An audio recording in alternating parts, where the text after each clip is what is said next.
Assalamu alaikum to all of you. I am from Darus Sufa School Nawabshah. Today I am going to teach you English of grade 5. All the students, please open your books. Today I am going to teach you third lesson of grade English of class 5. Grade 5 की English की मैं आपको जो है third lesson आज read करूँगी on page number 8. तमाम बच्चे जो है look at your books on page number 8. This is the title of your book. The host is a guest.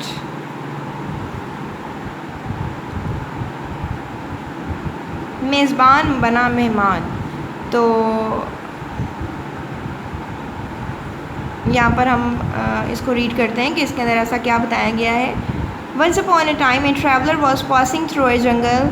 एक दफ़ा का जिक्र है कि एक मुसाफिर जो है वो जंगल के पास से गुजर रहा था.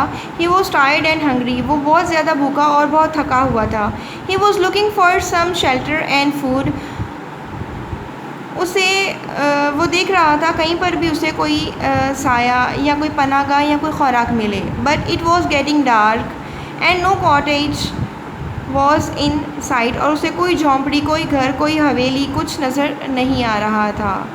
Suddenly he saw an old woman who was gathering twigs from the jungle. अचानक ही उसे एक बूढ़ी औरत नज़र आई जो कि एक जंगल से लकड़ियाँ और टहनियाँ इकट्ठी कर रही थी. The traveler was so happy. वो मुसाफिर बहुत खुश हुआ उसे देखकर. To see someone कि मुझे कोई नज़र आया. He went to her and said अस्सलामु अलैकुम dear lady, how are you. वो वहाँ उसके पास गया. उसने उससे कहा अस्सलामु अलैकुम, कैसी हैं आप. वालेकुम अस्सलाम. The old woman replied. उस बूढ़ी औरत ने जवाब दिया वालेकुम अस्सलाम. What do you want. तुम क्या चाहते हो. Actually I am looking for some shelter. दरअसल मैं किसी साई की तलाश में हूँ. Said the traveller. मुसाफिर ने कहा. But the old man refused and said. लेकिन उस बूढ़ी औरत ने उसे इनकार करते हुए जवाब दिया my cottage is not an inn and I don't like the stranger in my house. मेरा घर मुसाफिर खाना नहीं और मैं अपने घर में अजनबियों को रखना पसंद नहीं करती. But we are human beings. लेकिन हम सब इंसान हैं. Said the traveller.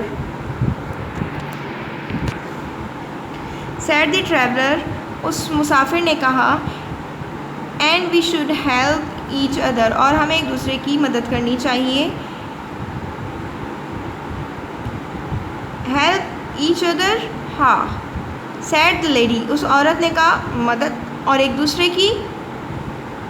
And who will help me. और मेरी कौन मदद करेगा. I don't have any food in my house. मेरे घर में तो कोई किसी भी किस्म की खुराक ही नहीं. You better continue your journey. बेहतर यही होगा कि तुम अपने सफ़र को जारी रखो. But the traveller was a persistent person. लेकिन वो मुसाफिर भी एक बहुत ही पक्की किस्म का इंसान था. He argued and begged for shelter. इसने बहुत बहस की, बहुत दलाइल दिए और अपने साई के लिए, रहने के लिए उससे भीख मांगने लगा. At last the women argued and allowed him to spend the night in her cottage. बिल आखिर उस बूढ़ी औरत राज़ी हो गई उसे एक रात अपने घर गुजारने के लिए. When he reached her cottage, the traveler come to know that he was not as poor as supposed, and her house was in good condition. So the traveler asked for some food. जैसे ही वो मुसाफिर उस घर में पहुंचा तो उसने देखा कि ये औरत इतनी भी गरीब नहीं जितना ये जाहिर कर रही है. इसका घर बहुत अच्छी हालत में है. तो उस मुसाफिर ने कुछ खुराक के लिए उससे कुछ खुराक तलब करने के लिए कहा. The women said. उस औरत ने कहा how can I give you food. मैं तुम्हें कोई खुराक कैसे दे सकती हूँ. When I myself haven't eaten a bite all day. जबकि मैंने पूरा दिन ज़रा सा कुछ भी नहीं खाया हुआ. The traveller knew she was lying. मुसाफिर जानता था कि ये झूठ बोल रही है. She was a stingy and selfish women, वो एक नहायत ही कंजूस और ख़ुद गर्ज औरत है। सो ही sad,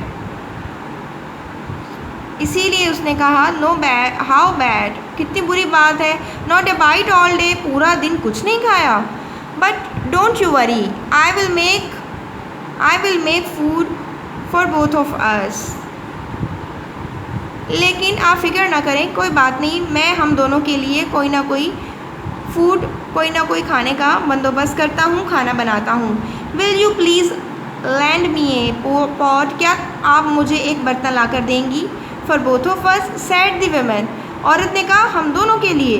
how can you make food without anything, तुम ये खुराक हम दोनों के लिए कैसे बनाओगे बग़ैर किसी चीज़ के?